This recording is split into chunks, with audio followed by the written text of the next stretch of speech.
بسم الله الرحمن الرحيم الحمد لله الحمد لله وكفى وسلام على عباده الذين اصطفى خصوصا على سيد الرسل وخاتم الأنبياء وعلى آله الأزكياء وأصحابه الأتقياء أما بعد.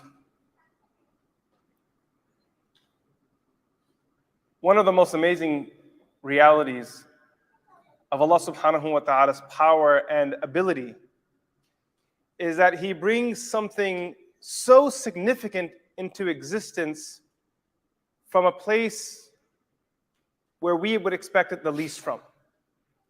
That we look at something and we think to ourselves, there's no way something will come out of this. Like, this is a dead end. But Allah subhanahu wa ta'ala's qudra, His power, His izzah is such that He then opens up a door from nothing.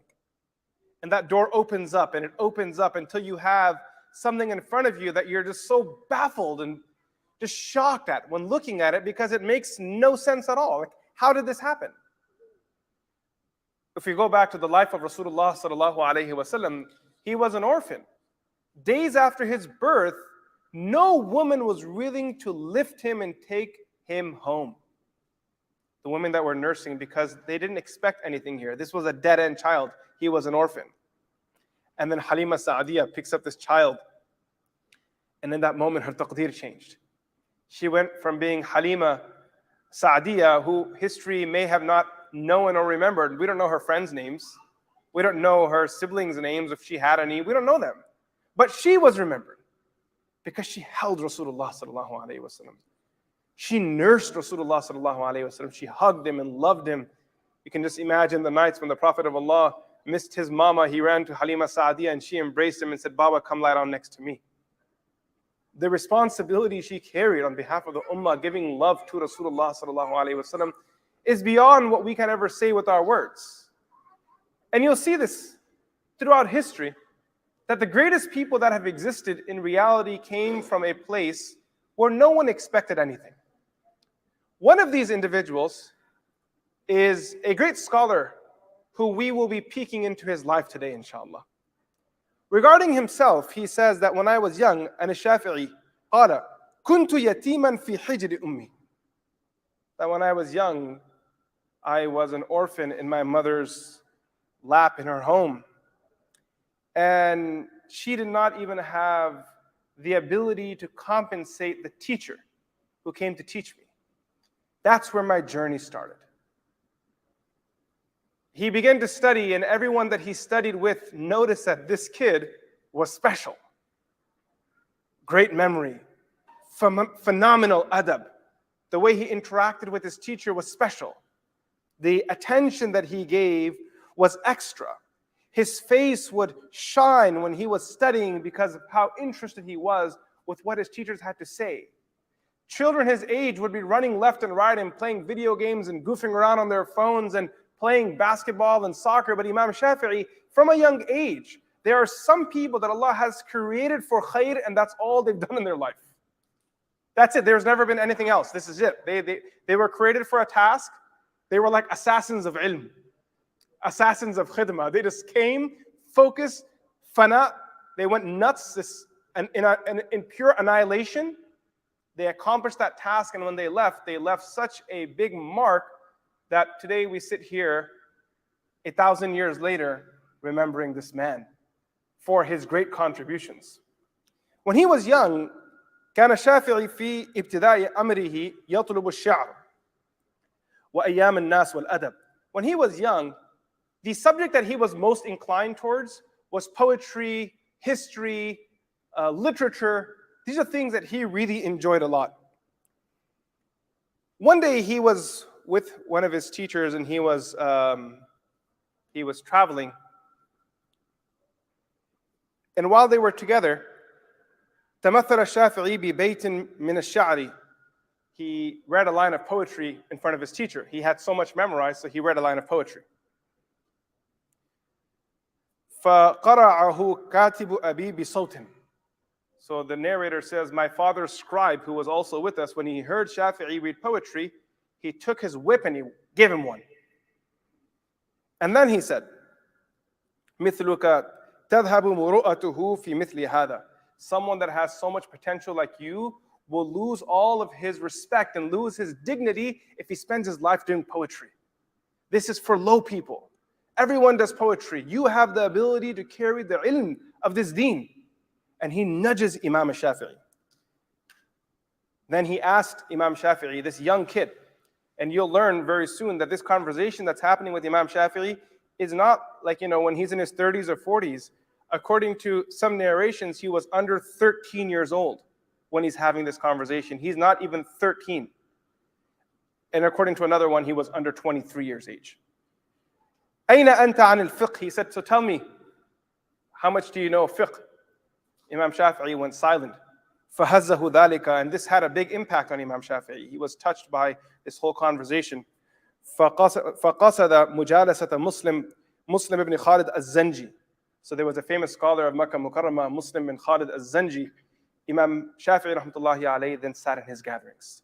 And he began to learn from him. And he continued to learn from him until Imam Shafi'i rahmatullahi alayhi, he then traveled to Medina Munawwara. قال الذهبي وعن الشافعي قال أتيت مالكا وأنا ابن 13.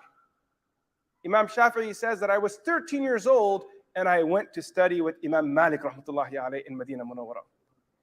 Imam Dhahabi then says that it's very possible he was 23 years old, not 13. Regardless, that's still a phenomenal age. Whether you're 13 or 23 years old, you're sitting with the grand muhaddith of the world, Alimu Ahl al-Madina, and he's studying hadith with him. And when he's studying hadith with him, he wanted to find a way to go and study with Imam Malik. Imam Malik was a very powerful figure. For those of you that are not familiar, he had a strong personality. In Medina Munawwara, people couldn't look at him in the eye. He carried himself with such robe and honor and dignity. The way he would dress was very royal. And he would say that I am a servant of hadith, I will dress accordingly. When the Khalifas would come, the Abbasid Khalifas, they would come to meet Imam Malik rahmatullahi alayhi. This is a really big deal. The Khalifa is coming to take advice and sitting respectfully in front of Imam Malik rahmatullahi alayhi. When Imam Malik would talk, no one would have the courage to say a word. No student would speak out of line. There was a moment where people could talk, he would sit, they would line up, and one by one they would come and sit, say their few words and go. There's a famous incident that a student from Andalus, Europe, he showed up in Medina Munawwara. And he got a little feisty with Imam Malik. Started like having a back and forth. This qissa is attributed to Yahya bin Yahya al-Andalusi. And the fascinating thing is, this guy got kicked out of Imam Malik's majlis because when he started getting lippy with Imam Malik said, he stood in line, he came to the front. Imam Malik said, what's going on? He said, I want to study with you. Imam Malik said, well, it's simple. Come to the majlis. You don't need, this is a Q&A time. People come with their personal affairs. I'm kind of reading in between the lines here. He must have been like, I'm European. We get to do what we want to. And I will be treated with preferential treatment. And Imam Malik dismissed him. He said, get out of here. You're crazy. Go. But he was persistent and he came back in line again. And there's a fascinating story there. How this story ends, by the way, Yahya bin Yahya al-Andalusi, he becomes one of Imam Malik's favorite students. Imam Malik fell in love with him. One day there was a petting zoo that came to Medina Munawwara. And all the students were looking at the elephants because elephants were not native to Medina. So Imam Malik stopped the dars and said to the students, go. Go look at the elephants, go pet the elephants, go feed them, enjoy yourself. So they all went, Yahya refused to go. So Imam Malik asked him, well, Spaniard, why don't you go? So he says, I didn't travel all the way from Andalus to look at elephants. I came here to look at Imam Malik. And Imam Malik fell in love with him that day. And you know the Muwatta that you pick up, if you ever heard of Imam Malik's Muwatta, Imam Malik? This is bi riwayat Yahya bin Yahya al-Andalusi. This is all his narration. The Muwatta that is studied throughout the Muslim world, that you will find in every bookshop, is actually from this student who came from Andalus to study with Imam Malik rahmatullahi alayhi. So now Imam Shafi'i shows up in Medina. He's a young man. He wants in with Imam Malik. How does he do that? This is not a joke. How do you get in with Imam Malik? So he had a relative. He said to him, why don't you put in a word for me? So he put in a word to Imam Malik. He said, Imam Malik, you're always looking for people to read hadith in your class. While you're giving dars, you have a student next to you that's reading. How about I propose a young man who's very good with language? He won't make any mistakes when he reads the Arabic and when he conducts himself in class. Imam Malik said, go for it. Imam Shafi rahmatullahi alayhi comes in and he just owns it. He reads phenomenally. The Arabic is flowing off his lips. When Imam Malik would tell him, what about that riwayah we read a few days ago? Imam Shafi'i would not have to reference his books. He would read it off by heart. So then Imam Malik asked him, how do you have it memorized? So he said to him, Sheikh, after reading the Muwatta once with you, I've memorized the whole thing. He was one of the star pupils of Imam Malik rahmatullahi alayhi. Later on, Imam Shafi rahmatullahi alayhi then travels over to Iraq and he studies with one of Imam Abu Hanifa rahmatullahi alayhi's students, Imam Muhammad ibn al-Hasan al-Shaybani. And they have a phenomenal relationship. What's interesting about this story is that you see that the four schools of thoughts that we always talk about, you know how we talk about the Malikis, Hanafis, Hanbalis, and Shafi'is, they're all intertwined. They're all intertwined like this. Imam Shafi'i studies with Imam Malik, and then he studies with Imam Abu Hanifa's student. Imam Shafi'i and Imam Abu Hanifa never met in their lives. It's not possible. If anyone ever says to you, Imam Shafi'i and Imam Abu Hanifa had a conversation, that person doesn't know what they're talking about. Because Imam Shafi'i was born in 150 Hijri, that was the same year Abu Hanifa passed away. So it's impossible the two of them had ever interacted with one another. However, Imam Shafi'i, because he was junior, he studied with Imam Abu Hanifa's students, particularly Muhammad ibn al-Hasan al-Shaybani. And they had a very rich relationship. Imam Shafi'i then goes on to become the teacher of Imam Ahmad bin Hanbal. See how it's all coming together? He goes on to become his teacher. Imam Ahmad's son, Abdullah, says that I said to my father, that who is this guy that you're always making dua for? This Muhammad ibn Idris al-Shafi'i. So then he said to him that this is a man who is a lantern in the dunya. He is a source of knowledge. He is the scholar of scholars. Imam Shafi'i rahmatullahi alayhi has this amazing legacy of knowledge and his journey for knowledge, how far he was willing to go. And today, as we reflect over his story, I want us to think about what our journey for knowledge is. What's our purpose in this life? What relationship have we built? These people were masters in hadith and fiqh and adab and all the different subjects, usul, principles of Islamic law. What relationship do we have with the ulum of the deen? Don't sell yourself short that I'm not cut out for this. How do you know if you're cut out for this or not if you haven't even tried? How would you know that? You may be the key to knowledge for a whole community. You would never know until you try. Imam Shafi rahmatullahi alayhi lived a very humble life, and it was a righteous man that was connected to Allah, spent his time reading Quran. They say regarding him, in Ramadan, he would read the Quran. Listen carefully, because I'm not going to repeat this, and this is right. He would do 60 khatams of the Quran every Ramadan. 60 khatams, one in the day, one in the night, per day. One time he was sitting with a sheikh, and the sheikh said something. He said that ijma'ul ummah is a hujjah. This is a technical issue. So then he said to the sheikh that where in the Quran is this? That you say it's in the Quran? You say that ijma'ul ummah is a hujjah, so what's the proof for this? So that person looked at Imam Shafi'i, the sheikh, and he said that, I thought you were a smart guy. Instead of answering, he flipped it back on him. I thought you were smart, you should know. So Imam Shafi'i says, I read the whole Quran 3 times until finally I found the ayah. وَمَنْ يُشَاقِقِ الرَّسُولَ مِنْ بَعْدِ مَا تَبَيَّنَ لَهُ الْهُدَى وَيَتَّبِعْ غَيْرَ سَبِيلِ الْمُؤْمِنِينَ. This is where he did his stuff. He had such a relationship with the Quran. We're going to push to the last moments of Imam Shafi'i's life. His great student Al-Muzani says that I came to visit my teacher, Imam Shafi'i, when he was in his final moments. And I asked him, how are you? كيف أصبحت? So Imam Shafi'i rahmatullahi alayhi said, I'm getting ready to leave the world. About to leave all my companions and friends, heading towards the akhirah. And then he read the last couplet of his life.